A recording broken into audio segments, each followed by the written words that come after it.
Редовен дневник на К1 телевизија. По најавата за настаните на денот започнуваме веднаш. Останете тука. Сдруженијето на пензионериот Велес денеска го пушти во функција домот за пензионери во општина Чашка. Заврши четвртиот велешки пливачки маратон кој се одржава водите на езерото Младост. Заврши ликовната колонија Кавадарци Михајлово од 2017-та.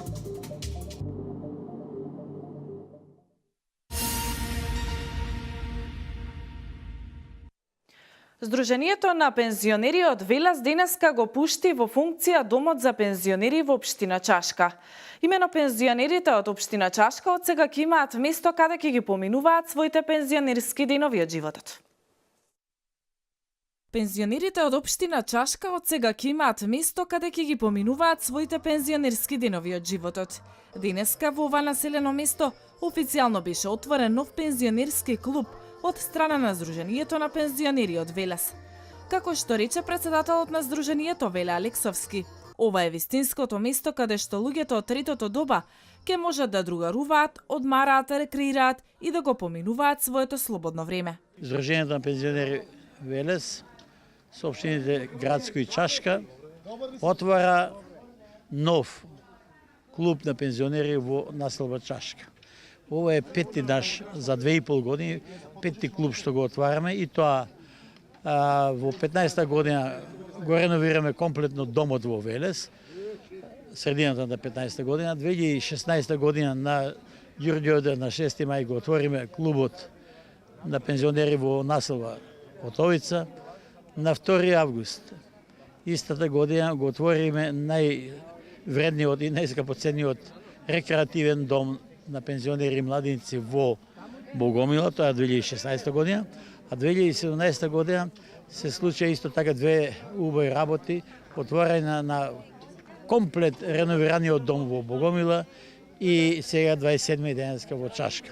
Општина Чашка и Советот, како и представници на местната заедница во Чашка, дадоа целосна поддршка за домот, горди што Сдруженијето на пензионери се одлучија за локација да биде Чашка, место каде деновите за одмор и рекреација ќе се користат квалитетно. Сепак треба уште еднаш да им се заблагодариме на членовите на пензионери на Сдруженијето во Велес, кои што најмногу помогнаа преку своите делегати во собранието и во извршниот одбор. Потребните средства за изведување на овие градежни работи ги обезбеди Сдруженијето на пензионери. Претседателот Алексовски вели ова ќе биде место за одмор и рекреација не само за жителите на Чашка, туку и за жителите од другите соседни населени места.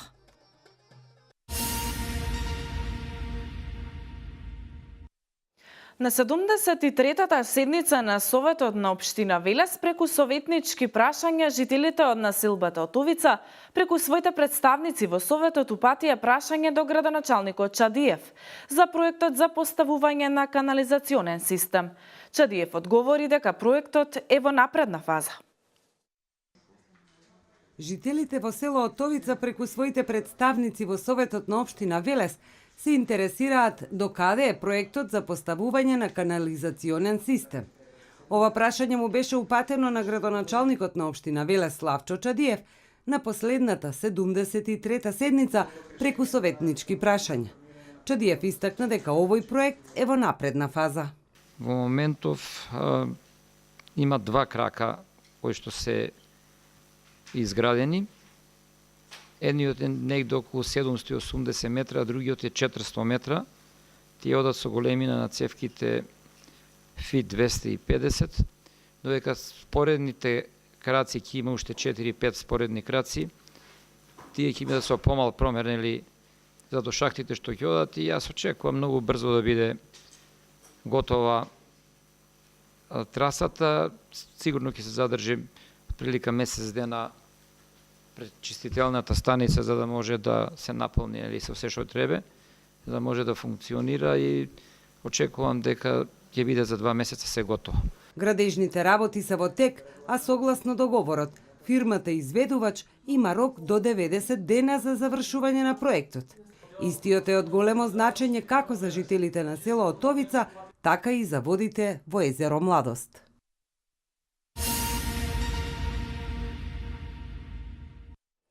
Во водите на Велешкото езеро Младост се одржа четвртиот пливачки маратон. Учесниците се надпреваруваа на 2,5, 5 и 10 километри во машка и женска конкуренција, како и во конкуренција на аматери. Целокупната манифестација помина во одлична организација. Покровител на маратонот и годинава е општина Велес. Колешката Валентина Михајловска ни ја пренесува сликата. Успешно заврши четвртиот Велешки пливачки маратон, кој се одржа во водите на езеро Младост. Истиот е во организација на Сдруженијето на спортски работници Клуб 28 и кајакарските клубови од Велес, во соработка со Пливачката федерација на Македонија, а под покровителство на општина Велес. Го значиме почетокот на четвртиот маратон на Велешкото езеро, нешто што беше на обична идеја, една речиси нестварна ситуација, сега имаме нешто многу добро организирано, тоа е маратон кој што од година на година се повеќе и повеќе расте. Тоа говори за интересираноста, значи имаме негде околу 70 на учесници од две категории, аматери и професионалци. Ова беше наменето беше во почетокот за популаризација на овој вид пливање, меѓутоа очигледно дека има многу присталици, многу луѓе што го сакаат овој спорт, да будува голем интерес и општина Велес вече да финансира секоја година во одржувањето на еден ваков натпревар. Македонскиот пливач Евгений Попацев секоја година учествува на овој маратон. Тој патеката од 10 километри ја исплива за 2 часа, 19 минути, 23 секунди и 11 стотинки. Задоволен е од досегашните негови настапи, а ги најави и следните. Па по овој маратон за 2 дена одам за Италија, тоа е финалната трка од Гран При серијата. И со тоа ќе завршам сезоната во Гран При, потоа можеби крај на октомври ќе идам за Кина и Хонг Конг, каде ќе имаше 2 трки од светскиот куп на 10 километри. Слични како оваа трка. На трката на 5 километри во машка конкуренција, првото место му припадна на Филип Дерковски, втор беше Бранимир Ивановски, а трет на целта стигна Андреј Трпевски.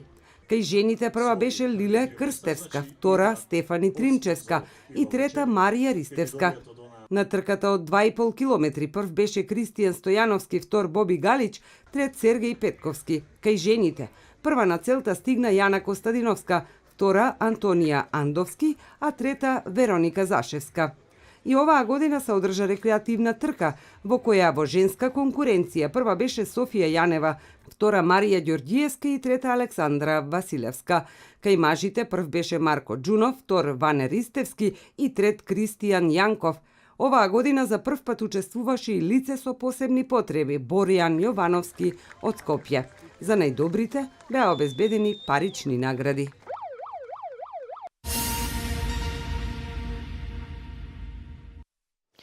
Заврши ликовната колонија Кавадарци Михајлово 2017. На истата твореа повеќе од 60 уметници и создадоа околу 140 дела кои ќе останат во трајна сопственост на кавадарци и кавадарчани.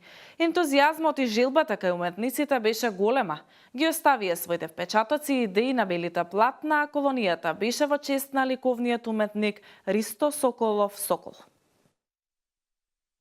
Голем број на уметнички дела изработени во различни техники и на различни теми беа создадени изминатите 6 дена на ликовната колонија Кавадарци Михајлово 2017. Повеќе од 60 уметници твореа со полна пара и создаваа дела кои ќе останат во трајна сопственост на кавадарци и кавадарчани. На колонијата беа создадени повеќе од 140 уметнички дела. Помина повеќе од 60 ликовни уметници, една недела се дружевме заедно, уметниците оставија дел од својот живот, дел од својата материја тука, преку своите слики и јас од тие причини сум задоволен и мислам дека програмата која што ја зацртавме пред да започне ликовната колонија и се она што беше предвидено е успешно и завршено. Ентузијазмот и желбата кај уметниците беше голема. Ги оставија своите впечатоци и идеи на белите платна. На ваквите колонии учесниците имаат можност да научат нешто повеќе за градот во кој присуствуваат и да уживаат во неговите убавини. Професорот Кирил Темков потсети дека оваа ликовна колонија е меѓу првите во Македонија, создадена пред 23 години од страна на неговиот син и сегашниот директор Владимир Темков. Колониите даваат шанса за работа сам со себе, со колеги, покрај колеги и за споредување на своите дела со делата на другите. Во овој случај со 60 колеги, автори од 10 земји и исто така со важни сознанија кои што секоја идеја ги носи наспроти другите идеи. Според директорот Темков, оваа ликовна колонија е една од најголемите на Балканот и затоа треба да продолжи да живее, бидејќи имаат убава основа и база да се реализира и во иднина. Колонијата беше во чест на ликовниот уметник Христо Соколов Сокол.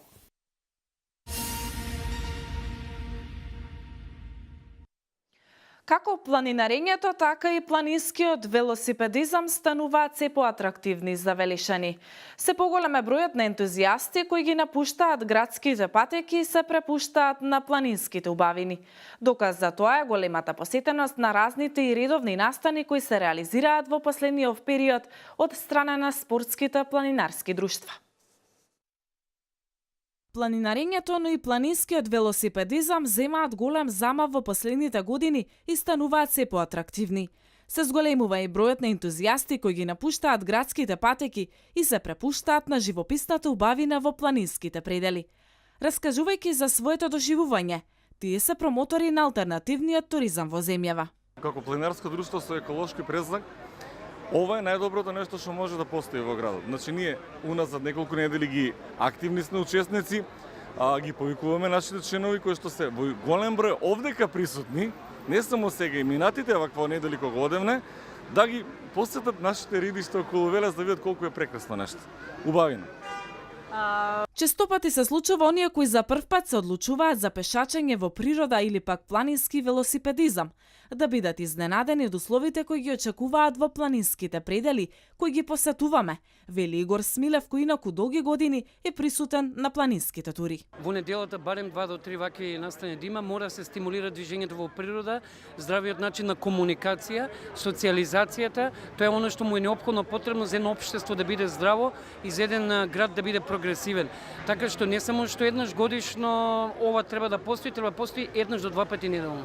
Во изминатиот период, како во Велес, така и во регионот, се реализираа повеќе настани на кои голем број рекреативци, професионалци и љубители на природата и адреналинските спортови уживаа во планинскиот велосипедизам, планинско трчање, планинарење и други спортови.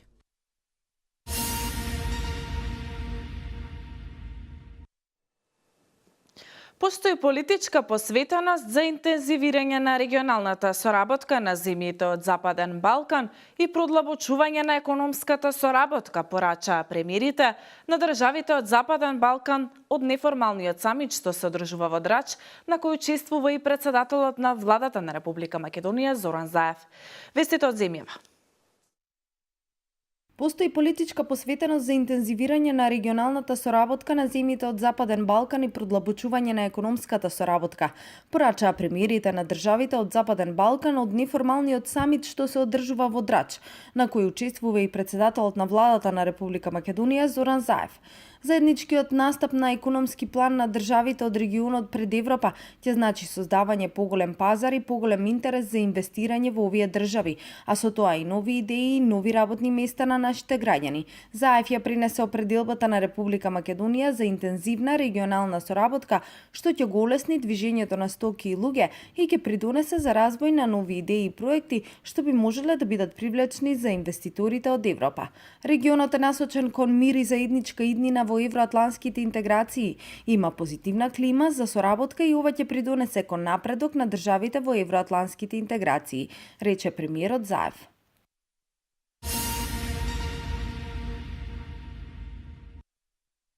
Се бара законска можност да им се исплатат средствата на сточарите кои претрпеа штети поради болеста чвореста кожа кај говедата, вели во интервјуто за МИА директорот на Агенцијата за храна и ветеринарство Зоран Атанасов.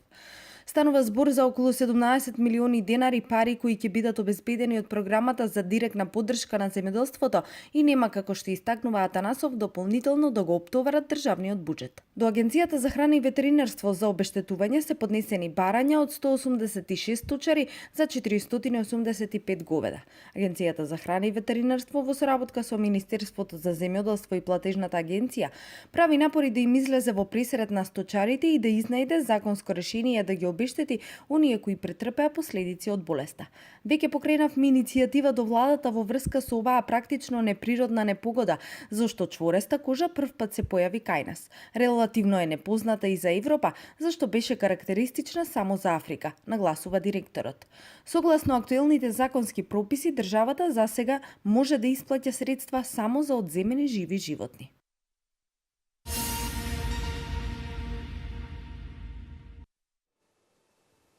Монголски товарен брод се преполовил на два дела во Црното море кај северозападното крајбрежје на Турција, а бродскиот екипаж е спасен, пренесува Reuters. Бродот кој превезувал товар во цврста состојба Леонардо, долг 114 метри, почнал да пука и се преполовил кај крајбрежјето на Килиоса во Истанбулскиот регион. Едната половина од бродот била извлечена на крајбрежјето, додека другата половина постепено тонела во морето. Вестите од светот во продолжение.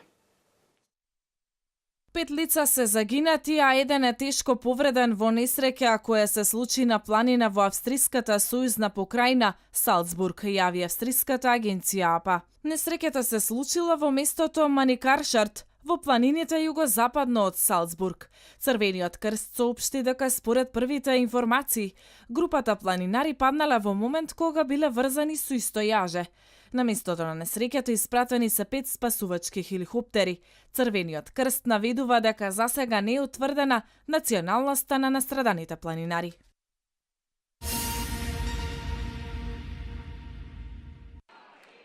Околу половина милион луѓе учествуваа вчера вечер во маршот за мир во Барселона, откако пред 10 дена беа извршени 2 терористички напади. Учесниците во маршот извикуваа "Не се плашам", со што јавно го отфрлија насилството после нападите во кои беа убиени 15 лица, а истиот слоган на каталонски јазик беше напишан на бел транспарент поставен долж улицата каде беше извршен нападот. Маршот го предводеа вработени во итна помош, таксисти, полицајци, пожарникари, стопанственици и граѓани кои дошле во помош веднаш по нападот во улицата Лас Рамблас. Стотици доброволци поделија рози од локалното здружение на цвеќари, и тоа 50.000 црвени, 10.000 жолти и 10.000 бели рози. Тоа се боите на грбот на Барселона.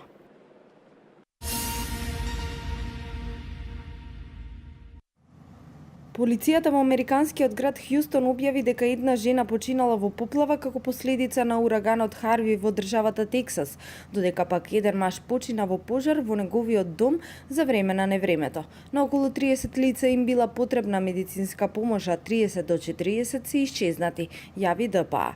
Харви пристигна до брегот на Тексас како ураган од 4-та категорија, но потоа ослабна до ниво на тропска бура. Сепак штетата што ја предизвика во крайбрежните градови е значителна, а се очекуваат и нови поројни дождови.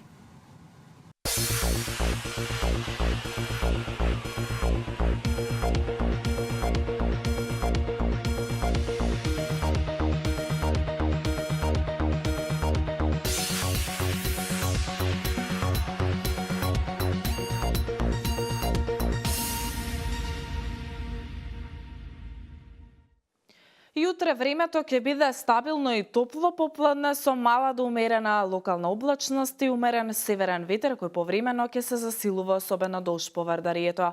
Според управата за хидрометеоролошки работи, во вторник ќе настапи зголемување на облачноста, што ќе биде проследено со врнежи и дожд кои локално ќе бидат поројни.